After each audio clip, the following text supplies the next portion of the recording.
Welcome everyone to MailFuzz TV. I am Peter, and today I'm going to talk about the Twilight Zone Season 5, Episode 3. It's called Nightmare at 20,000 Feet. So this is a biggie. This is, like I said last time, the most famous episode of the Twilight Zone, even bigger than Time Enough at Last, or Eye of the Beholder, or any of the other biggies that people bring up. I feel like this is the one that I knew the premise of this episode before I even knew what the Twilight Zone was, because I'd seen it parodied or something somewhere. I'd heard the phrase, there's something on the wing, sometime. So it's just one of those things where it's invaded pop culture such a long time ago, and his influence still creeps in every so often. And maybe it's less now. Maybe people growing up now don't hear references to this, but when I was growing up in the 90s and the early 2000s, I definitely heard allusions to Nightmare at 20,000 Feet. I probably didn't know the name of it. I probably couldn't have told you what show it was from, but I'd heard of this story of there been something on the wing. So it was kind of interesting going into this episode with my preconceived notions of just what it is that William Shatner is going to be sitting in a chair on the plane and he's going to notice something on the wing that no one else sees. That was really all I pretty much knew. I did not know that the start of the episode was going to set up that he'd had a previous psychotic break, putting doubt into everything he's seeing. Even if it wasn't doubtful to begin with, I expected it would become this thing where no one believes him, obviously. But this idea that where he's only just getting over a previous, what sounds like a 6-month hospitalization for some kind of mental breakdown, and now he's on a plane claiming there's something on the wing. So you've got that at play. I wasn't expecting that to be a key part of the episode. But before I go any further, don't think I didn't notice the director credit on this one. The name Richard Donner came up on the screen as the episode was starting, and I leaned forward with a smirk in my face because I like the work of Richard Donner quite a bit. I grew up with Superman, of course, and the Goonies and Lethal Weapon movies even, and eventually saw The Omen. And that's the thing that sticks out to me here, is that this is a good 13 years before The Omen comes out. So this is a young, early work of Richard Donner, so that's really exciting. It reminds me recently, I just started reviewing Columbo Monthly as a Patreon exclusive show, and the first episode of that was Steven Spielberg before any of his movies. Oh, actually, that may have been around the same time as Duel, which was his early movie, but so I got a similar feeling to that when I saw his name come up. Because I much like this, I did not know Spielberg directed that episode, and I saw his name come up, and it was like, oh, that's interesting. It was the same thing here. I saw Richard Donner's name come up. It was like, wait a minute, he's not made his name yet. This is young, hotshot Richard Donner who's trying to climb up the ladder kind of thing. So I was excited for that reason. That's really cool. And I know the movie that they do in the 80s does remake this episode with John Lithgow. Partly because they make a big reference to it in Third Rock from the Sun. Between when Shatner guest stars on it, they make a little dual reference to the fact that they've both been in that story, which is fun. And I got, despite the fact that I'd never seen either version, I knew enough about the pop culture to get that reference. Anyway, is it any good? This is probably what I'm here to really answer. Not that you need someone to tell you that, probably. So yeah, it is very good. It's got one kind of glaring issue. One glaring issue, which is the obvious issue, and it's that the creature, the gremlin, the man in the wing, looks less than good, shall we say. He looks goofy. He looks cheap. It's this weird fursuit and a mask that looks like it's made up of leftover parts from, I think it was Eye of the Beholder, with the sort of the pig looking people. I feel like that it's just parts of that prosthetic and then a furry suit, and it looks kind of goofy, right? It does. But once you get past that, the episode still works really well. And the reason why it works really well is, one, because the direction is really strong, unsurprisingly, from Richard Donner. It's a really tense episode, And a lot of that's especially in the back half, right? There's some great moments, there's some great horror movie moments sort of sprinkled throughout. But as William Shatner's actually trying to take action in the second half when he's trying to steal like a US Marshal or Air Marshal's gun, whoever, whatever uniformed guy is on the plane with the gun, and apparently has fallen asleep because Shatner goes and steals his gun without really too much effort.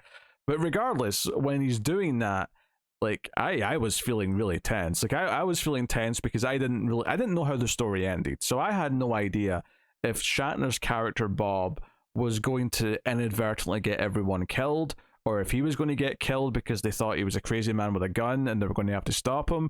I didn't know where it was going, and I got very tense because just the idea of someone having a gun on a plane, probably even more today than it was in the 60s, is a horrifying thought.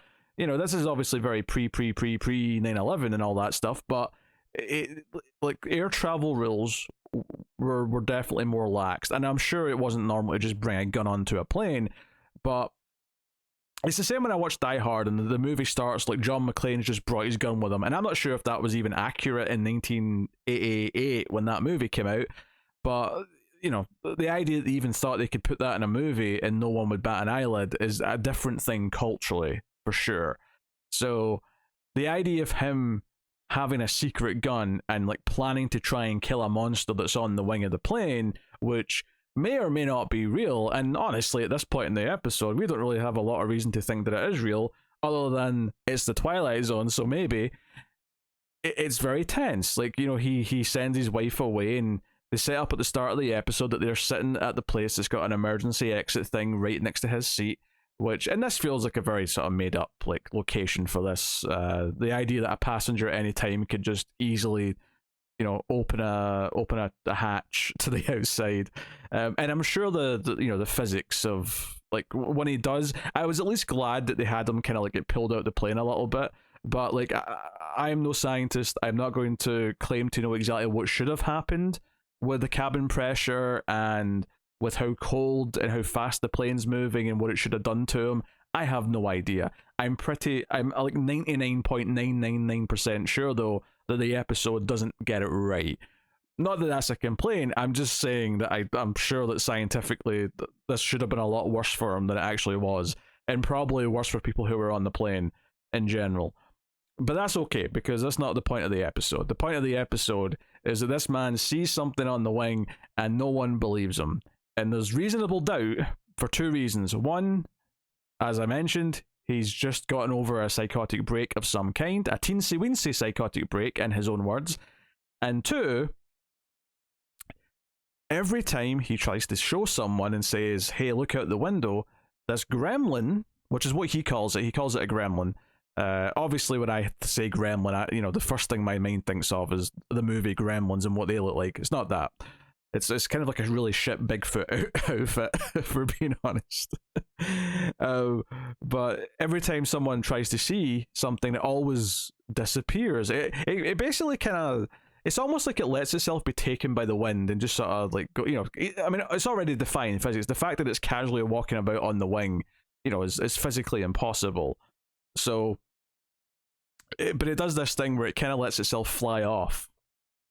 And then later on, when you see it come back in a few times, you actually see it kind of hover in almost and land in the plane, which actually made me question. So forgiven how bad the outfit looks on the gremlin, I was thinking, wouldn't it make more sense if this thing did have, I don't know, something that was akin to wings, or some kind of webbing that would maybe imply that it is a flying creature of some kind. I don't know. I was just thinking, like, why is it something that looks like a shit Bigfoot that's what you expect to see in the forest in a story?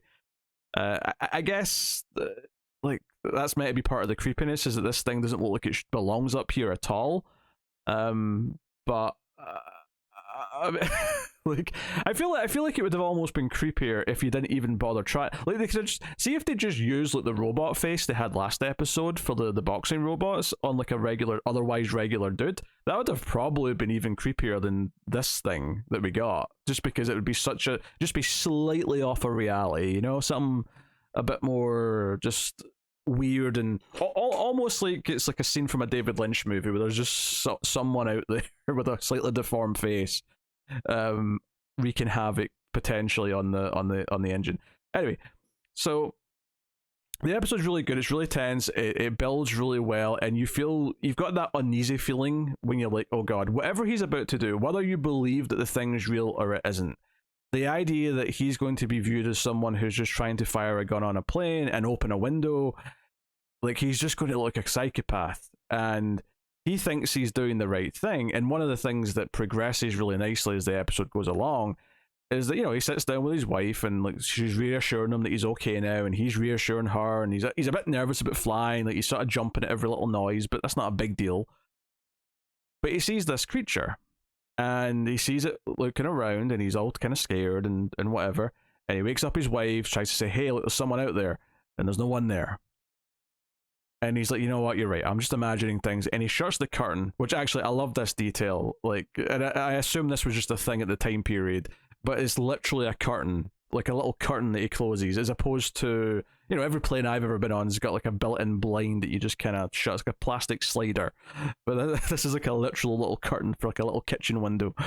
But he closes the curtain, and I was thinking, oh, this in a lot of ways should be the end of it, right? Like, if he just shuts the curtain, and if it is in his imagination, he just refuses to look, no big deal. But it's an interesting character beat that he can't help but look again. And you could, depending on how you want to read the episode, you could read that as a few different things. That deep down, he really believes that it's there and that it could pose a problem. So maybe it's almost like a heroic thing that he wants to protect everyone else by checking. You could view it as just an obsessive mind that he can't let it go and he has to look again. And of course, when he opens it for the first time after that, the gremlin's face is right up against the window to scare the shit out of him.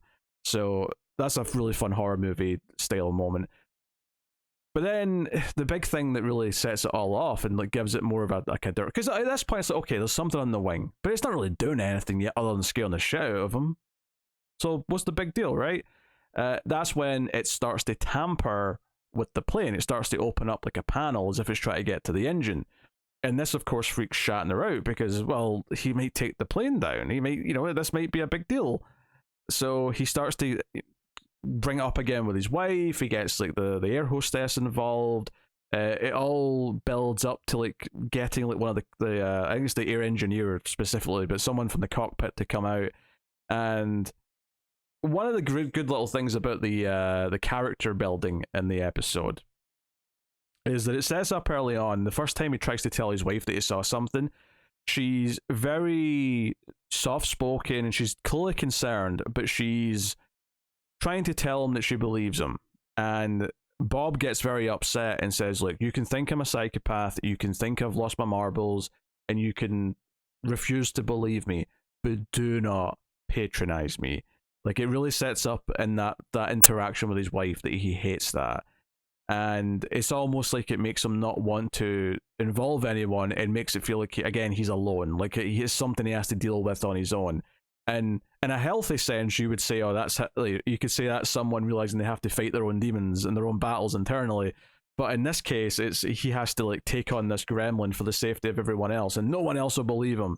So you could say that it's kind of feeding almost into turning him into his, like, if it is a delusion, you're almost like forcing him to kind of like retreat into it almost in a way, or at least that's how like he reacts to being patronized when they try and say that they're believing him. And this comes up again in a big way when the air engineer is asking questions and he looks out the window, and this guy clearly decides that the best approach at this point, because Bob's acting very unhinged, he's starting to speak loudly, he's worried about scaring the passengers, he starts to say, oh, it's okay, we know that there's been someone out there, but we've got it under control, but we don't want the other passengers to freak out, so you need to keep it quiet. And Bob like goes along with that for like 5 seconds where he's, oh, of course, I understand. And then he realizes, and he doesn't say anything at first, he just kind of goes quiet and turns like his head straight and just says, I won't say another word. And this is, you know, for all the critiques people can have of Shatner's performance, and I will argue that there's a moment as it goes to the ad break where Shatner's meant to look scared, and it looks like he's kind of holding in a laugh, And I don't know if that's because he was holding in a laugh, or it's just because what he chose to do to project the fear in his face just felt a bit off. But for any complaints you could have at individual over the top Shatner moments, I actually think the way he reacted to this was good, because you immediately got that he's upset he's being patronized. They set this up earlier on. He's upset that this guy's just telling him what he thinks he wants him to hear. And that's that. But, they even try to give him a pill to make him go to sleep. Which, by the way, the wife, like, just keeps falling asleep. Like, obviously you want to sleep in a long plane flight. I've always tried to, but, like, it takes a lot of time. And usually once I wake up from a nap, even if it's like a half-hour nap, or if I'm lucky and sleep for like 4 hours of a flight, once I've woken up, I'm not getting back to sleep. This woman is just going straight back to sleep every time she wakes up for a quick chat. She's like, okay, I'm going back to sleep. Wake me up if you need me. And I'm like, that is a superpower, quite frankly. And I'm sure there's people that actually are just like that, but I am not one of them. So I really noticed this. But yeah, the gremlin, it keeps disappearing and reappearing. It sort of floats off and then flies back in, but it keeps going back to this engine panel. And Shatner, towards the end of the episode, like I said, he's looking desperate. He looks around and he sees the gun. Dodgy little moment here, actually, where it was clearly a still photograph and not like an actual shot from a video camera or a film camera. It's a minor, like, it's not a big deal, but it's just one of those things you could never do if you could avoid it. But clearly, for whatever reason, they only had a photograph of this one moment, so that's just all they had. But he sneaks up and this is the part that I thought was super tense. Like, this entire final little stretch, when you realize that he's getting the gun and he's like looking around and he gets his wife to go away and get him some water, and he puts on his seatbelt, which was at least a wise choice. Like, if nothing else, he at least put his seatbelt on for this. But you realize he's going to open this and try and shoot the thing. He wants to kill this gremlin. And we get this big sequence where he's like hanging out the window and the gremlin's coming towards him and he shoots it. And it seems to, go off the wing as a result. And that was the other interesting thing about this, is from like a budget perspective, is that, it's basically an episode that takes place just on this one plane set, so it's relatively quite cheap. But I imagine that one angle looking out at the plane wing, where you have like, a man, unless it was a kid and like a half-size wing, but I imagine it was probably just a full-size, relative to the plane in the episode, this reasonable size wing where the actor could like walk on and stuff, and they're like blasting it with wind and water to make it look like there's a storm. So I have to imagine, despite the fact that this was one location, that this might have taken a bit more effort perhaps than a lot of normal scenes in other episodes might have taken. But it felt like a good use of the money for the episode, to just focus it on making that one angle that he's looking out at just always look like there's something exciting happening, even if it's just the weather, So yeah, he shoots it, and then the plane's landed. We cut ahead, the plane's landed, and he's been taken away in a stretcher. Someone refers to it as the strangest attempt at suicide that he's ever heard of. Obviously everyone, his wife was screaming when the whole thing happened. You see their reactions only briefly in the moment. But at the end of the episode, he's saying, no one else knows what really happened, but I do. Like, no one else knows yet, but I do. And he looks quite content as he's been taken in the stretcher into an ambulance, and probably going to be spending quite some time in a psychiatric ward after this, I imagine. But the final moment of the episode reveals that there is a panel on the plane that has been sort of ripped up and open. And Rod Serling kind of says something to the effect with his narration here about how even in the Twilight Zone there can be tangible proof or something like that. And it's an interesting little detail, because one of the things that I was noticing throughout the episode was that the gremlin actually opens this panel a couple of times, and it's not like he opens it like a person where he's like undone a latch and it's meant to open like that. It looks like he sort of pulled it up and it keeps like closing again. And then, so that was one of the things that was making me think this was just in his head, because it was, that didn't seem to be sticking, and no one else would. It was like almost convenient, if this is a real thing, that this gremlin was closing it again every time as he was leaving, so that no one would believe Shatner and what he was saying. I think that's quite interesting. But this ending certainly is prodding you and saying, "Hey, maybe it was real." And I think some people probably read this as a definite that it was real. I'm not entirely convinced necessarily. Or at the very least, like I would ponder the idea that okay, we're in the Twilight Zone, right? Um, that maybe the gremlin was like a manifestation from Shatner himself. So the physical evidence is really there. There's tangible proof that the thing was opened, but it's almost like this idea that if you doubt yourself and you believe the bad thing's going to happen, you almost kind of like will ensure it will. You'll sort of will it into existence.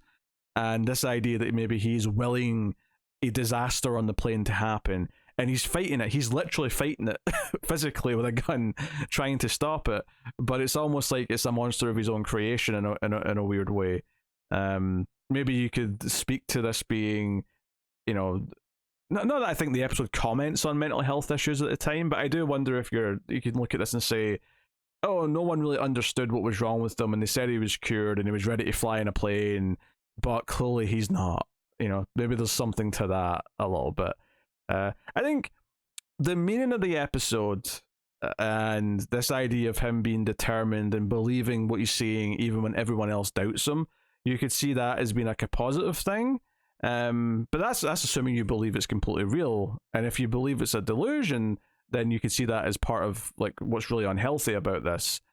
So I think you can still read it both ways. Even with the panel at the end, I still think there's room to interpret what's went on here as more of an allegory, or like I said, like sort of treat it as a physical manifestation because we're in the Twilight Zone, right? And like his fears have manifested in this weird way of creating this creature. So I do think that's an interesting way of looking at it. But either way, like the episode works regardless of how you want to read it, because it's just on its surface level very entertaining and very suspenseful, especially in the second half.